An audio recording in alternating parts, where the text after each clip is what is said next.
रात के 10 बज रहे थे। हर रोज सन्नाटा था, लेकिन रात के इस सन्नाटे में गर्ल्स हॉस्टल से एक लड़की बाहर निकलती है। उसके सैंडल की खटखट की आवाज से वो सन्नाटा टूटता है। बाहर उसके इंतजार में एक आदमी अपनी बड़ी और लंबी सी कार में बैठा हुआ है। वो उसकी कार के पास जाती है और उसके शीशे पर नॉक करती है। शीशा खुलता है। लड़की अंदर बैठे शख्स से पूछती है, दिवाकर मित्तल? अंदर बैठा आदमी सहमति में अपना सिर हिलाता है।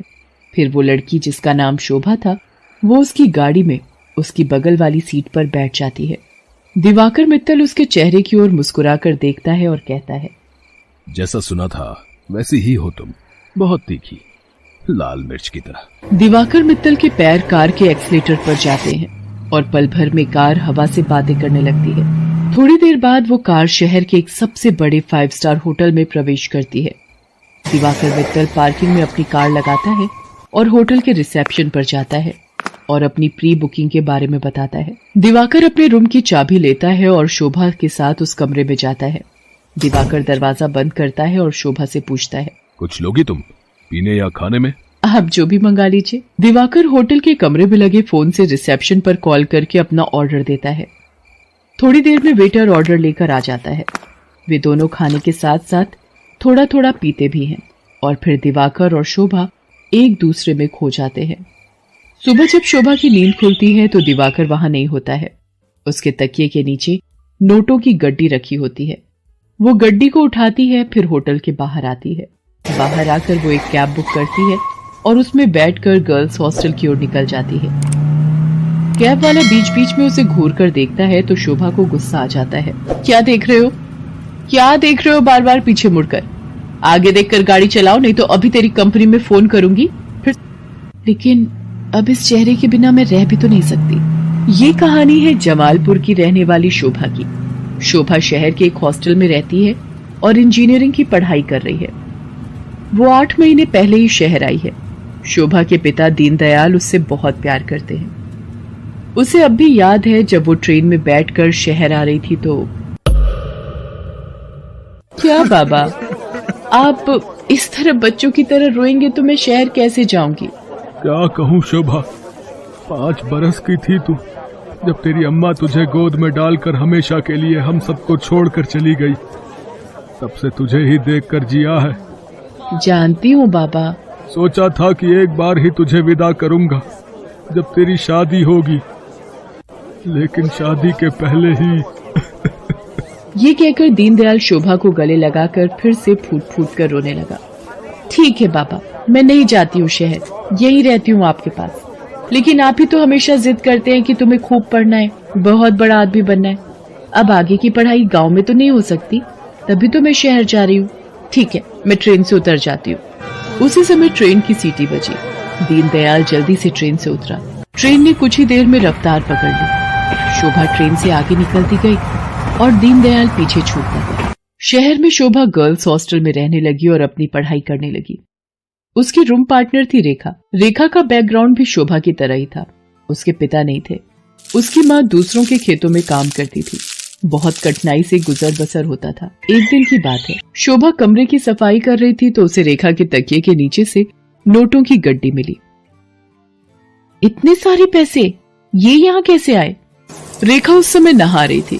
जब वो नहाकर बाहर आई तो शोभा ने उससे पैसों के बारे में पूछा, लेकिन रेखा ने उसकी बात का सही सही कोई जवाब नहीं दिया। आश्चर्य तो हुआ क्योंकि वे दोनों अच्छे दोस्त थे। कुछ बात तो है जो रेखा मुझसे छिपा रही है, लेकिन क्या?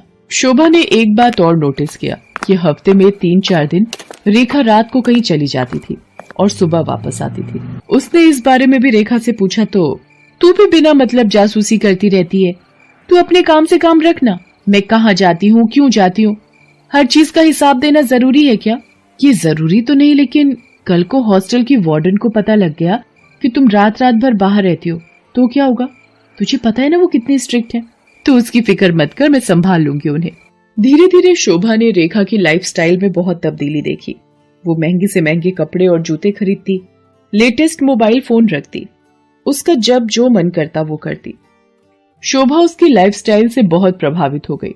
शोभा ने बचपन से अब तक गरीबी ही देखी थी, इसलिए उसका भी मन करता कि वो भी नए कपड़े खरीदे। महंगे मोबाइल रखे, उसका जो मन करे वो कर सके। रेखा देख, मैं तुझसे ये नहीं पूछने वाली कि तू ऐसी रईसों वाली लाइफस्टाइल कैसे जीती है, लेकिन मैं भी तेरी तरह जीना चाहती हूँ। मैं तंग आ गई हूँ एक एक पैसे के लिए तरसते हुए। पहले तो रेखा टाल मटोल करती रही, लेकिन फिर उसने सच्चाई बता दी कि वो एक कॉल गर्ल का काम करती है।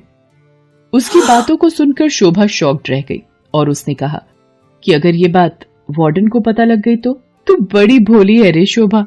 हॉस्टल की वार्डन को सब पता है, वही तो हमें दबाव डालकर भेजती है लोगों के पास। वार्डन की सारी सच्चाई जानकर शोभा एक बार फिर से चौंक गई। रेखा ने उसे ये भी बताया कि हॉस्टल की कुछ और लड़कियां ये काम करती हैं। शोभा को ये सब सुनकर अजीब तो लगा, लेकिन बेहतर लाइफस्टाइल के चक्कर में वो अपने सम्मान का सौदा करने के लिए तैयार हो। मैं इस गंदे दलदल में फंस गई हूँ। हालांकि इस दलदल ने मुझे बहुत सारी वो चीजें दी जिसके लिए मैं तरसती थी, लेकिन मैंने अपनी मासूमियत खो दी है, मैंने अपनी शांति खो दी है, मैंने अपनी पवित्रता खो दी है। बाबा को कितनी उम्मीद थी मुझसे, और मैं क्या करने लगी मैं। शोभा की आंखें भीग गई थी। वो अब ये काम नहीं करना चाहती थी, लेकिन हॉस्टल की वार्डन उस पर बार बार दबाव डाल रही थी। देख शोभा, जल में रहकर मगर से बैर मत कर, और हाँ, ये सती सावित्री बनने का नाटक छोड़ और जो बोलती हूँ वो कर। शोभा ने वार्डन को फिर से इनकार कर दिया। गुस्से में वार्डन ने उससे कहा, देख शोभा, तेरा इनकार तेरे भविष्य के सारे रास्ते बंद कर देगा। मेरी एक शिकायत पर कॉलेज से भी तुझे निकाल दिया जाएगा, और तुझे मैं इतना बदनाम करवा दूंगी कि इस शहर तो क्या, तू कहीं भी किसी को मुंह दिखाने के लायक नहीं रहेगी। शोभा उस रात हॉस्टल से निकली तो जरूर, लेकिन उसने कुछ तय कर लिया था। वो हॉस्टल से निकलकर सीधा पुलिस स्टेशन पहुंची और इंस्पेक्टर नाज़नीन को हॉस्टल और वार्डन की सारी सच्चाई बता दी।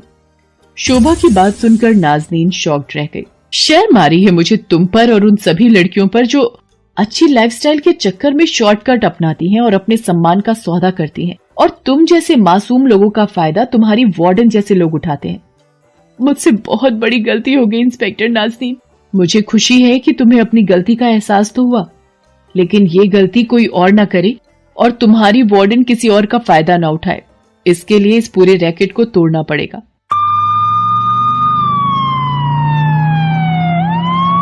इंस्पेक्टर नाज़नीन ने वार्डन को गिरफ्तार कर लिया और उसे जेल भेज दिया।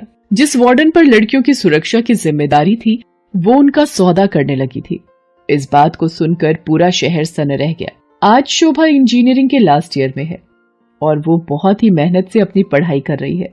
आखिर उसे अपने बाबा का सपना जो पूरा करना है,